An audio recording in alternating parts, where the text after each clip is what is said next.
I'm here today with Daphne McCalla, the wife of the late E.A. McCalla, to talk about his life and legacy.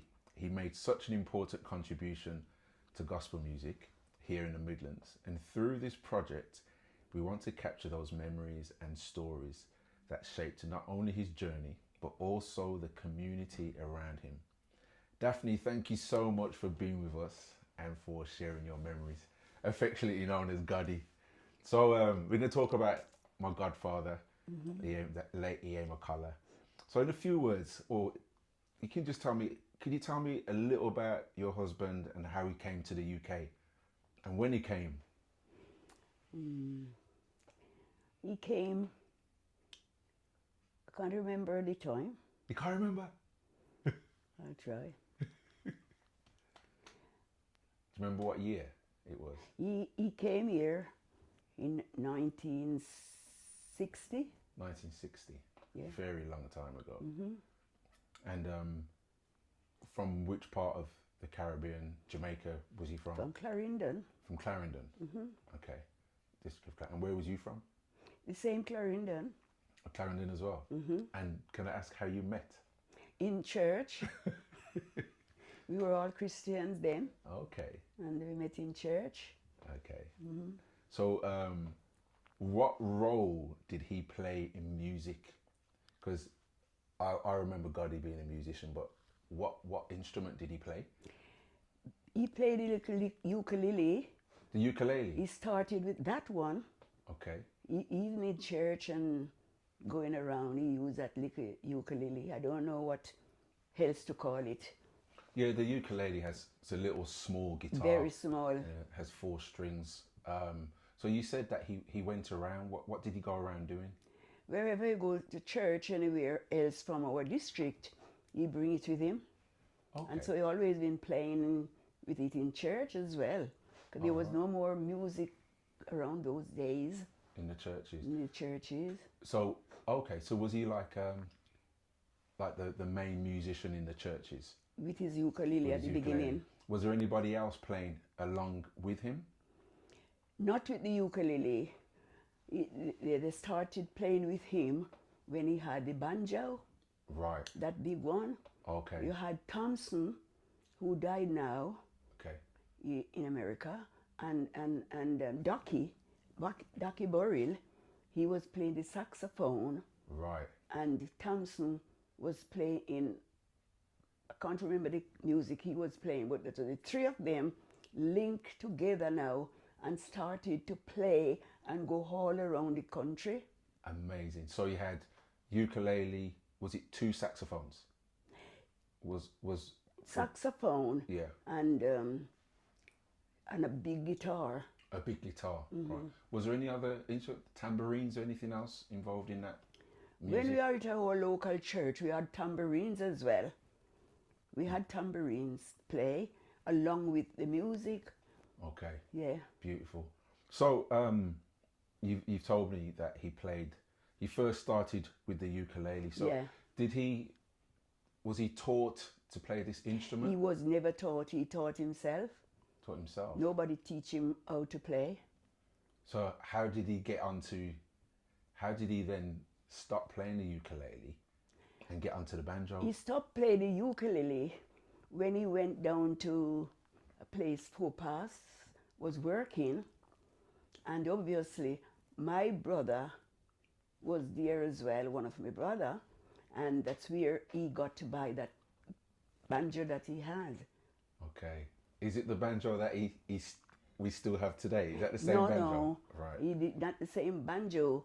The one he had, it wasn't as big as this one, but it was still bigger than ukulele. Oh, okay. And then it's when he got in England here, he had this banjo that is here now. Right. So I'm quite interested because you said that so when you met him, did you like the way he played his instrument? Is that what you did like?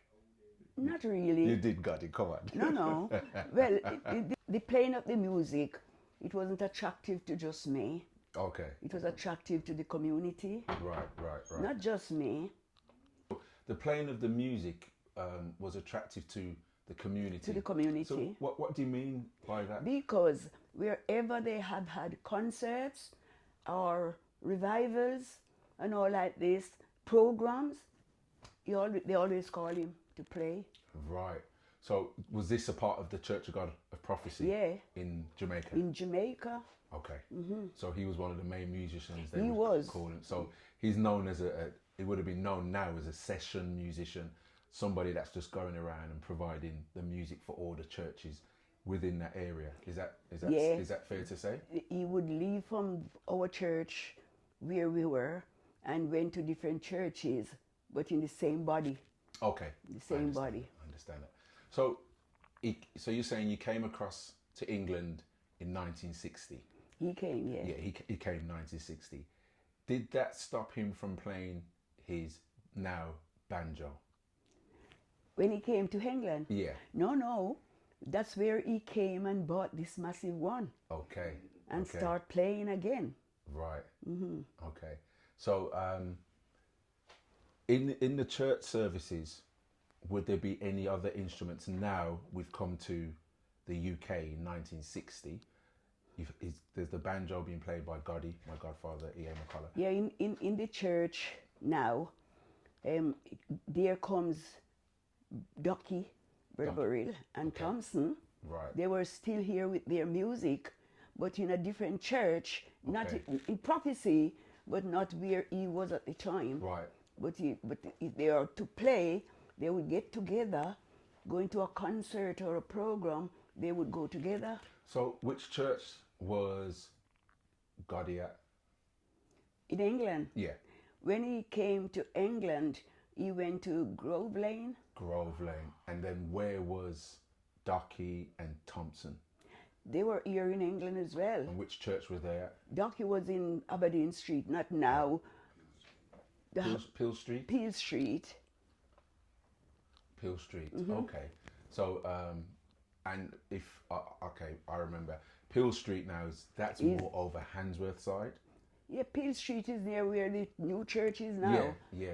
Across the road, over the road, Peel Street was over there. Yeah. And Aberdeen Street now is the massive church It's they have. the big church.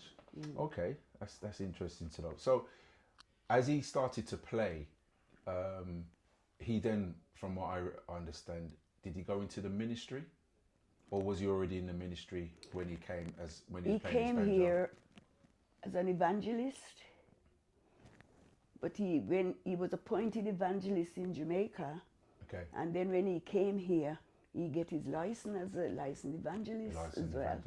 So when he was playing his banjo at, was it Sparkhill Church? From Sparkhill, From Sparkhill Church. Was there any young boys wanting to learn to play? Yeah, Glenn was there, and Trevor Prince. Okay. They were there playing whatever they had. I don't know their kind of a music, but they were there still playing along with him. Right. So, how often would Gotti practice on his banjo? Would he practice regularly? He does, Sometimes I think Glenn and Trevor always come to the house, don't it? Yes. And he's playing with them. Right. Okay. Brilliant. That's excellent. Right. Is there a best story or something that you remember about his playing that really makes you feel happy? So much of the playing, when he is on his own at home and he sat there playing, I am still moving with him, because he could really knock the string hard. And so even when he doesn't have Trevor or Glenn there in the evening together, he is singing and I am moving. Right. Yeah, because his playing was attractive anyway.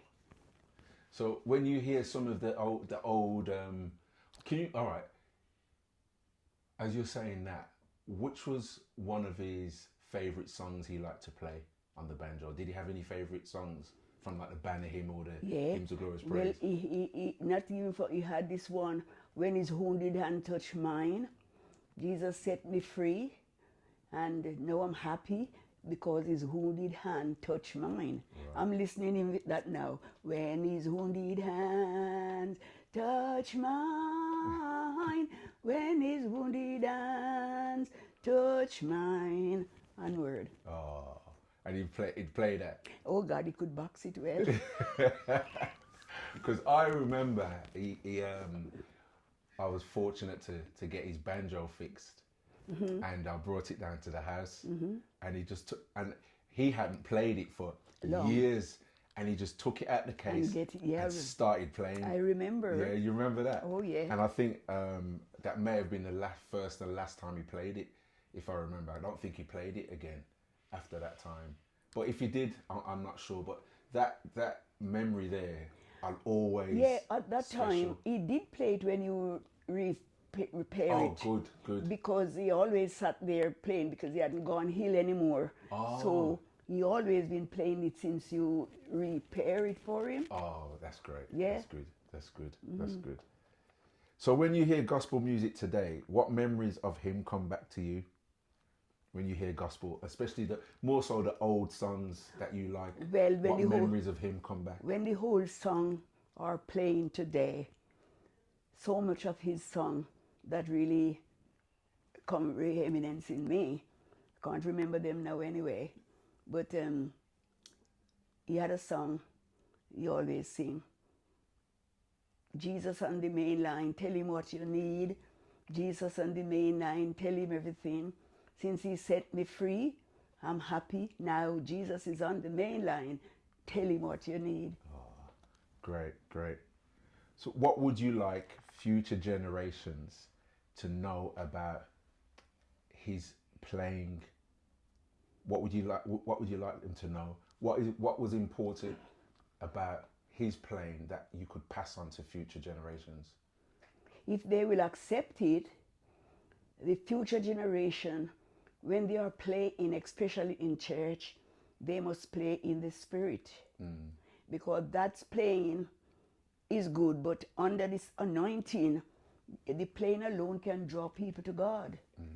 You know, so I would love this generation not to take it as a pride to be playing because they can play, but to take it as a privilege to know that even a music, without the preaching, a soul can be saved. Okay.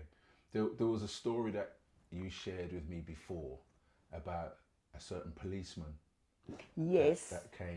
You was at a service? When he was pastoring in Mount Pleasant, and we were upstairs, and he was really playing that banjo, because we were not a lot of people, but the singing sound like multitude then.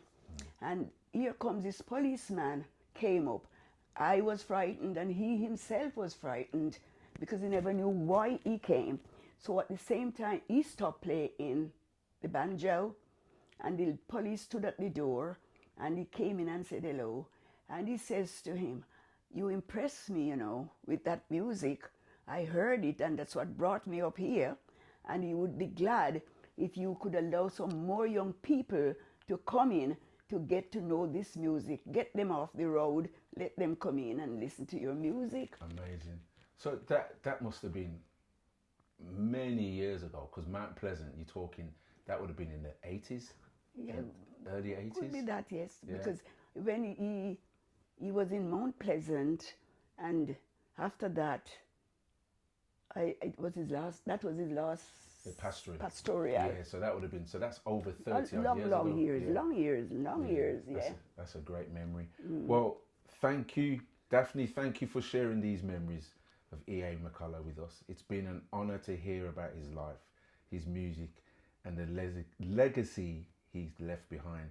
These stories will keep his contribution to gospel music, and in particular in the Midlands, and the community alive for future generations. Thank you very much. You done? Well done.